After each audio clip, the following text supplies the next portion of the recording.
a Amazônia é nossa, é da população brasileira.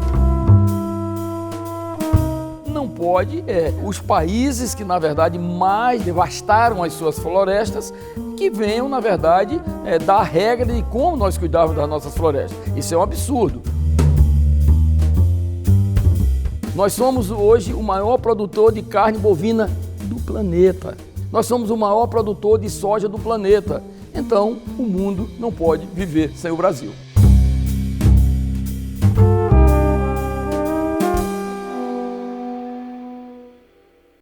Senador, o Fundo Amazônia está suspenso porque os países que aportam dinheiro no fundo suspenderam os repasses.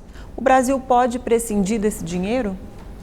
Olha, inicialmente é interessante compreender que o Fundo Amazônia é muito importante para o Brasil, na questão da preservação das florestas, nesses investimentos que são investimentos vultosos para evitar, diminuir, né, o desmatamento, etc. No entanto, há de se compreender que, apesar do Fundo Amazônia já ter captado em torno de 3 bilhões de reais, esses recursos, 90% praticamente deles, são originários da Noruega e da Alemanha.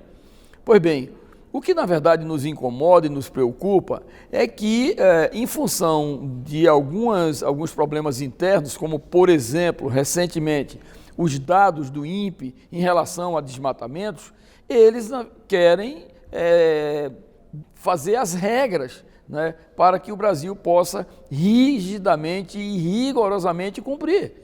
Eu acho que não é justo, até porque, primeiro nós entendemos, e como uma pessoa hoje da Amazônia, representando o estado de Roraima, eu compreendo que esses desmatamentos, no meu entender, eles estão exagerados em relação aos dados, porque nós entendemos que a Amazônia, principalmente a Amazônia, né, ela tem um diferencial em relação às demais regiões do país, porque, por exemplo, o estado do Amazonas tem 3% do seu território, que é do tamanho da Europa, desmatado.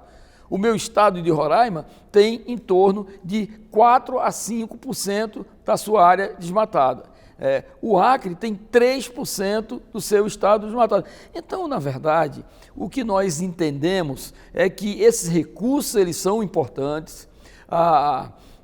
Esses países eles são países que se importam com o meio ambiente, apesar de não ter cuidado do deles, não é? Mas, de qualquer forma, a recepção desses recursos e a sua aplicação, que são rigidamente administrados pelo BNDES, são uns recursos que não podem ter um condão de imposição por parte tanto da Noruega, principalmente, e da Alemanha, que são os maiores doadores desse fundo. Portanto, entendo que, apesar da importância, e acho que não estou dizendo que o Brasil prescinde desse recurso, mas também não estou dizendo que nós não queremos os recursos. Pelo contrário, eu acho que tem que haver um entendimento. O embaixador da Noruega, o embaixador da Alemanha conhece as dificuldades e a imensidão do Brasil, né? São 8 milhões e 500 quilômetros quadrados, com climas diferentes, com épocas, estações chuvosas diferentes, com épocas de queimadas diferentes, porque é o sol escaldante que muitas vezes provoca do nada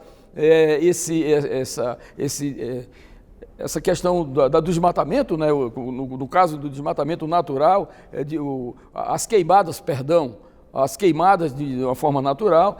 Então, acho que não é justo a pressão que tem sido feita pelas comunidades internacionais em relação a essas questões ambientais brasileiras, né? Acho que nós temos que ter o controle mais rigoroso ainda, sim, senhor. Acho que temos que ter o controle. Agora, não pode as regras virem de fora. Essa posição do governo de enfrentar os argumentos dados pela Europa não dificulta o entendimento, senador? É muito interessante entender essa questão de uma forma macro.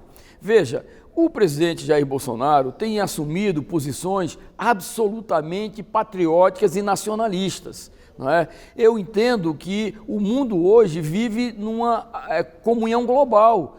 Os interesses de qualquer país, dos 203 países que compõem hoje o nosso planeta Terra, eles precisam todos de respirar, precisam do ar puro, eles precisam da natureza preservada, etc. Agora, não pode os países que, na verdade, mais devastaram as suas florestas, que venham, na verdade, dar regra de como nós cuidarmos das nossas florestas. Isso é um absurdo. Eu sou a favor do acordo do clima, eu acho que é importante, todos os países têm que se sentar de uma forma harmônica e discutirem todas essas regras para que nós possamos ter, na verdade, um planeta saudável, etc. Agora, o Brasil não pode, obviamente, ficar submetido e subjugado às imposições internacionais em relação ao nosso meio ambiente e em relação, principalmente, em relação, especialmente, dessa pressão que eles, na verdade, exercem quase de uma forma coletiva contra o Brasil. Os governadores dos estados do norte estavam se articulando para tentar negociar diretamente com esses países. O senhor sabe como é que está essa articulação? O senhor que é do estado de Roraima? Veja bem, eu entendo que é o seguinte: casa dividida não se governa. Nós temos uma república federativa e, obviamente, todos os governadores reclamam do pacto federativo. E aí é onde essas questões elas se expandem e elas ficam explicitadas. A importância de cada ente federado eu acho que deve ser de absoluto alinhamento com o sentimento do governo federal. E não é justo que esses estados queiram, talvez por questões políticas, terem a sua autonomia em negociar com esses países que já negociam diretamente com o Brasil. Então, acho que não é correto, eu praticamente sou totalmente contra, acho que, na verdade, o que precisa é um realinhamento entre o governo brasileiro e esses países doadores, e até outros países também que têm interesse na nossa preservação, e repito, mesmo sabendo que eles não preservaram os seus territórios, mas, de qualquer forma, é uma comunhão global em benefício do planeta. O BNDES está estudando as regras do fundo para reformulá-las. Mesmo assim, o senhor acredita que é possível que esses países retomem os repasses ao Brasil? O Brasil é um dos players, dos países mais importantes que nós temos hoje. Nós somos a 8ª economia do mundo. Segundo, nós temos 19% da água doce do planeta. Nós temos mais de 60% da biodiversidade do planeta que fabrica os fármacos para curar as doenças da humanidade. Nós temos os minerais estratégicos mais importantes que a humanidade precisa: urânio, ouro, nióbio, rádio, casterita, tantalita e tantos outros minerais estratégicos. Portanto, eu diria que é natural, nós somos um país gigantesco, de riquezas imensuráveis. E o mundo, obviamente, vê com os olhos de cobiça, isso é natural. É um mercado, potencial fortíssimo que nós temos, né? Nós temos o que é mais importante, que é a matéria-prima, né? Nós temos essas nossas commodities, por exemplo, no caso especialmente minerais, que elas estão aí cobiçadas pelo mundo inteiro, né? Então, na verdade, eu acho que o que tem que haver entre os povos é harmonia. Um tem um produto, outro tem outro tem uma riqueza mineral, outro tem uma vegetal e assim por diante. A humanidade tem que viver em comunhão, em harmonia, até porque esse planeta é único, né? Então, esse é o meu sentimento. Uma parte dessas riquezas minerais está na Amazônia e esse é um dos pontos polêmicos, né? Se a Amazônia deve ser desmatada ou não para a exploração mineral. A Amazônia é nossa, né? É da população brasileira. Claro que ela serve para toda a humanidade também, com o seu oxigênio, dos seus milhões de hectares de mata, ela serve para a humanidade inteira com a sua biodiversidade, da qual são extraídos os fármacos mais importantes para a saúde humana. A Amazônia tem a água doce que é invejável para os países que, na verdade, necessitam da água doce pura como a nossa. Então, Talvez essa grandeza, às vezes eu costumo dizer que nós vivemos a maldição da abundância. No Brasil tudo é gigantesco E, infelizmente, nós não aprendemos ainda a explorar de uma forma racional, de uma forma equilibrada, competitiva no mercado internacional, para que nós possamos, na verdade, dar melhores condições de vida para a população brasileira. O senhor que é da Amazônia, né, do estado de Roraima, como a região norte pode se beneficiar dessa abundância de recursos, mas ao mesmo tempo preservar a floresta?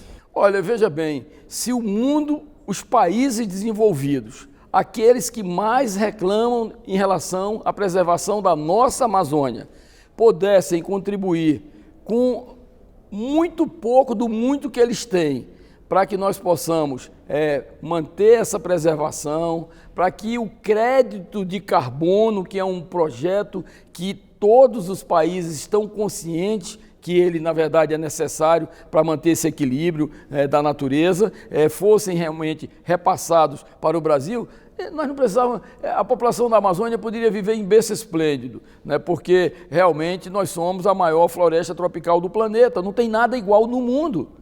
Nós que viajamos muitos, dezenas de países, você, quando sobrevoa a Europa, você pouco vê de floresta, quando você sobrevoa a Ásia, da mesma forma.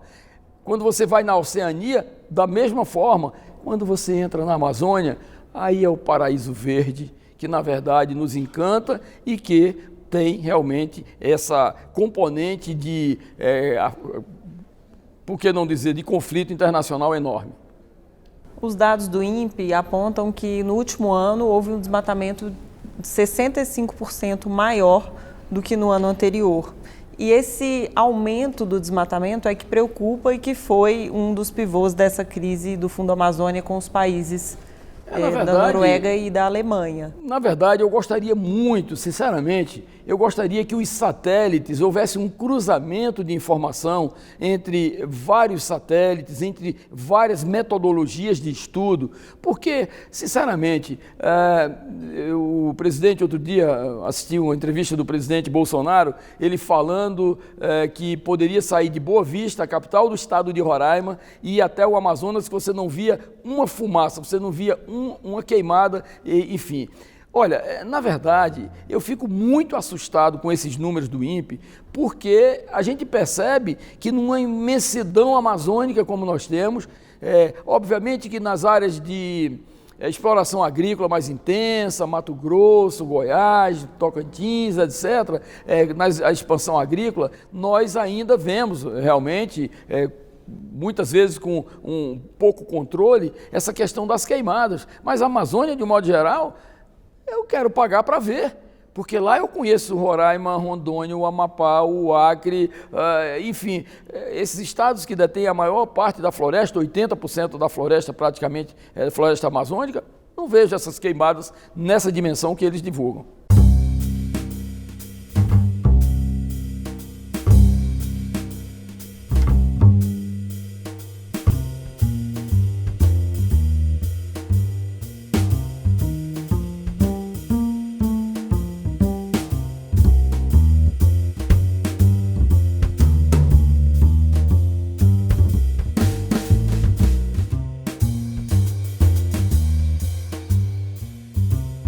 O ministro do Meio Ambiente disse que vai contratar uma empresa para fazer essas medições. É uma substituição do INPE? Não, absolutamente. Eu acho que o ministro Ricardo Salles, ele tem uma conduta, como já disse, uma conduta muito espartana, muito profissional. E na medida em que você faz uma comparação de dados entre o INPE e uma empresa privada que tenha conhecimento, que tenha know-how, poderá realmente fazer um realinhamento. E, inclusive, a metodologia de estudo podem realmente serem complementares. Eu acho que não há mal nenhum nisso, pelo contrário, até eu aplaudi, porque entendo que tem que ter realmente um contraditório para que nós possamos efetivamente mostrar para a sociedade o real estágio desse desmatamento que tanto se divulga aí, principalmente na comunidade internacional. A imprensa europeia está pedindo que os países tomem medidas como o embargo dos produtos brasileiros. No passado, a gente já teve um embargo da carne do Pará. Se o governo não tomar uma providência, isso pode acontecer, né, senador? O que o governo pode fazer em relação a isso? Eles pedem providência para o embargo, só que, por exemplo, a China tem 1 bilhão e 300 milhões de habitantes para comer. Nós somos hoje o maior produtor de carne bovina do planeta. Nós somos o maior produtor, talvez o segundo maior produtor de carne de aves do planeta. Nós somos o segundo de carne suína do planeta. Nós somos o maior produtor de soja do planeta. Então, o mundo não pode viver sem o Brasil. Vamos falar um pouquinho agora, então, da medida provisória do FGTS. O senhor foi eleito presidente da comissão do FGTS e o governo já divulgou o calendário dessa medida provisória. O Congresso vai ficar de mãos atadas para mexer nesse texto, já que já existe um calendário de pagamento? Não, absolutamente. O que vai se fazer agora, pela primeira vez na história do FGTS, o que se vai fazer agora é um reestudo e um realinhamento das funções do FGTS. O FGTS é do trabalhador. Só para você ter ideia, hoje o que nós vamos trabalhar de uma forma muito dura é para ampliar acima de R$500 o valor estabelecido para que 55 milhões de brasileiros que têm seu recurso no FGTS possam ter acesso à elevação desse teto atual. Porque, na verdade, como todos sabem, nós temos hoje esses números magníficos. Você imagina, esses 55 milhões de brasileiros, praticamente 90% tem apenas R$ 1.400 no FGTS. E esses recursos, eles são aplicados das formas mais diversas possíveis e quem menos se beneficia com esse recurso, muitas vezes, é o trabalhador. Já tem mais de 100 emendas que foram apresentadas para que sejam, obviamente, discutidas e aprovadas, e eu tenho certeza que depois desse trabalho que faremos com os recursos do FGTS, o FGTS sairá muito mais participativo e à disposição do trabalhador brasileiro. Havia uma expectativa de uma liberação de um valor maior, né? Então o Congresso vai trabalhar para aumentar esse valor? Sim, por mim, nós poderemos ir num teto de segurança, que pode ser 600, 700, 800 reais, o que parece pouco, mas vai beneficiar muito milhares e milhares de trabalhadores brasileiros. O senhor sabe de onde veio esse limite de R$500? Por que o Ministério da Economia limitou? Não, foi um critério aleatório. No meu entendimento, foi um critério aleatório. Não houve rigidez na discussão desses números. Pelo menos é o meu entendimento. É tanto que nós podemos flexibilizar, sim, nessa medida provisória, exatamente a ampliação desses recursos. E essa é uma mudança que não tem um impacto muito grande sobre esse calendário de pagamento que já vai ser iniciado, porque né? Nós estimamos que até o final do ano nós possamos fechar o relatório, votarmos essa MP, e aí vai ficar à disposição e o governo, obviamente, vai facilitar a vida do governo para acessar esses recursos e, obviamente, atender ao trabalhador brasileiro. Vamos tratar rapidinho, senador, da questão da indicação do deputado Eduardo Bolsonaro para a embaixada em Washington. O senhor foi um dos senadores que pediu a relatoria. Por que o senhor quer relatar esse assunto? Olha, primeiro, eu sou membro da Comissão de Relações Exteriores e Defesa Nacional do Senado. Segundo, eu entendo que um jovem que foi o deputado federal do estado de São Paulo mais votado na história da República.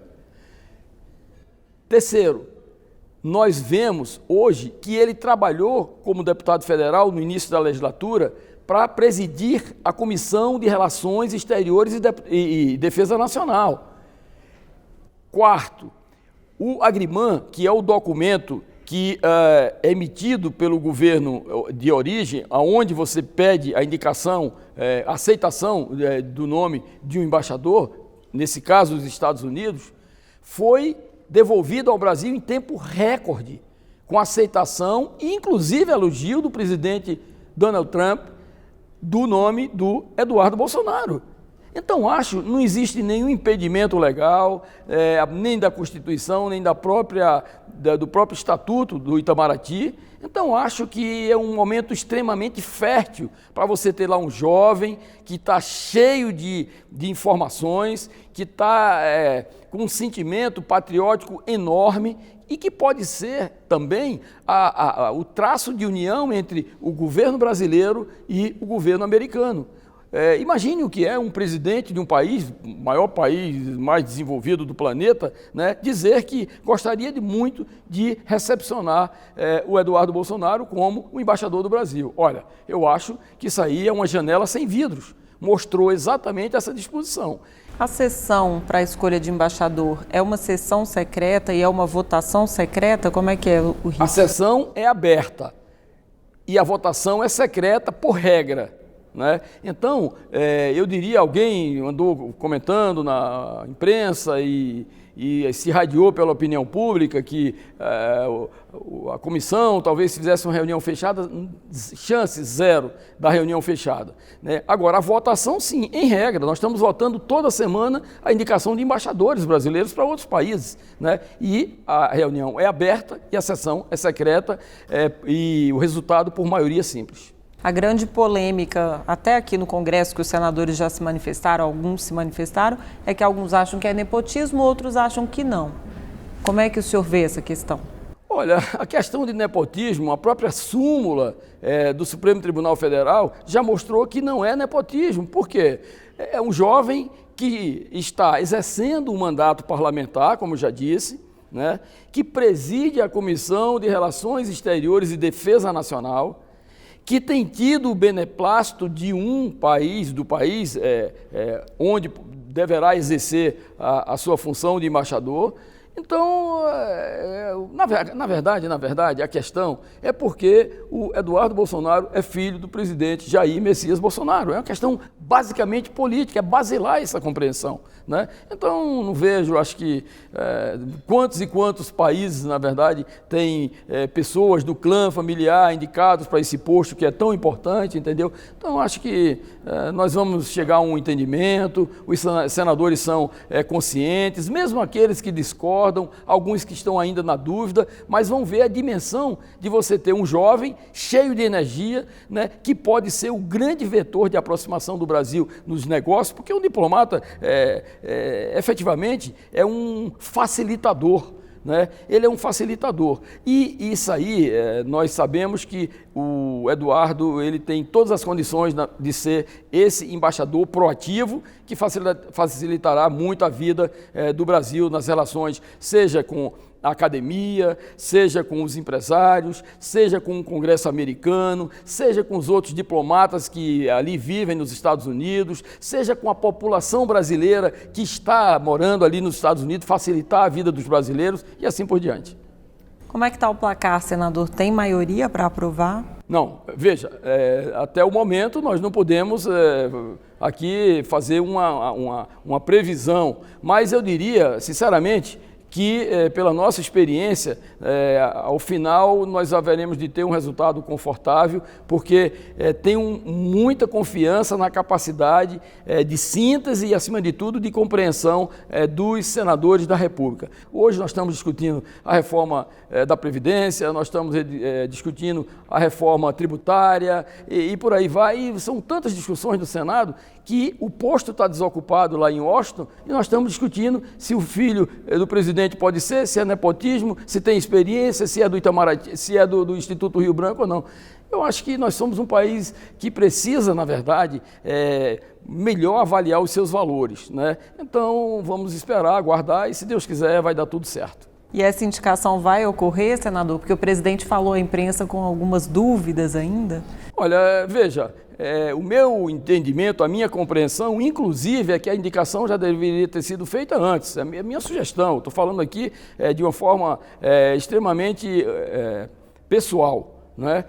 Acho que poderia ter sido já discutido, porque todo dia a imprensa, a sociedade tem mais um dia. Eu diria, Santo Agostinho dizia que todo dia tem uma agonia. Eu diria que quanto mais você demora, aumenta de 1 para 2, para 3, para 10 agonias, né? Senador, muito obrigada pela presença e até a próxima. Eu lhe agradeço e a todos os telespectadores da TV Senado.